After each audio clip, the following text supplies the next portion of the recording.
Dieu désire que nous le connaissions, mais il veut également que nous sachions ce qu'est son appel et l'héritage qu'il a dans ses saints. En d'autres termes, il désire nous faire connaître ce qu'il a fait et ce qu'il continue de faire d'éternité en éternité. En résumé, ce que représente son plan éternel et son dessein, nous devons réaliser que la lettre aux Éphésiens, en nous faisant voir ce qu'est le plan éternel de Dieu, traite de cette question d'éternité en éternité. Lorsque nous lisons Éphésiens 1, 15, 23, en mentionnant l'appel de Dieu, son héritage dans les saints et sa puissance envers nous qui croyons, Paul tend à nous dire que, afin que nous connaissions vraiment le plan éternel de Dieu et ce qu'il fait d'éternité en éternité, nous avons besoin de voir le lien qui existe entre son plan éternel d'une part, et d'autre part son appel, son héritage et sa puissance envers nous. C'est avec cette compréhension des choses que nous pouvons aborder ce plan éternel de façon concrète, sans qualifier d'insignifiante cette importante question. Comprenons bien que ce plan éternel de Dieu est étroitement lié à chacun d'entre nous. Lorsque nous parlons devons-nous le considérer comme étant une chose intangible et incompréhensible? Pas du tout. Car cette question nous touche de près. Elle est pratique, elle est directement liée à l'appel qu'il nous adresse, à son héritage en nous et à la manifestation de son pouvoir envers nous.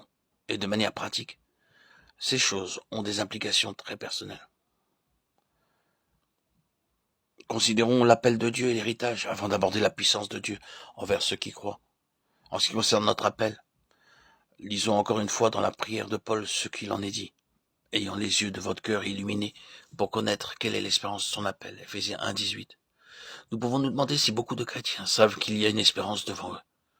Cependant, cette espérance, pour beaucoup de ceux qui la possèdent, se situe tout simplement dans les cieux. Mais le ciel n'est pas le dessein de Dieu. Il n'est pas non plus l'espérance de son appel. Alors qu'est donc cet appel? Il nous a choisis en lui, avant la fondation du monde, pour être saints et irrépréhensibles devant lui dans l'amour. Éphésiens 1, 4. C'est cela l'appel de Dieu. Il nous appelle à être semblables à lui, énoncé de manière positive, à être saint, et énoncé de manière négative, à être sans défaut. Oh, que son merveilleux appel est grand. Si vous n'avez jamais failli ou faibli, vous ne pouvez apprécier le caractère unique de cet appel. Mais si toutefois vous avez expérimenté quelque chose de la profondeur de votre faiblesse et de votre incapacité, vous le saisirez avec tendresse. Vous direz, merci Seigneur, tu m'appelles à être saint, tu m'appelles à être irrépréhensible, tu m'appelles à être parfait comme toi-même. Loué soit le Seigneur. Un jour son dessein en nous se réalisera. Qu'importe notre faiblesse, notre inutilité, et que nous soyons souvent blâmables, un jour nous serons introduits par Dieu devant sa face, dans un état de sainteté et sans tache, comme il est lui-même. C'est l'explication du choix et de l'appel de Dieu envers nous. Nous savons ce que signifie cet appel béni. Être semblable à Dieu.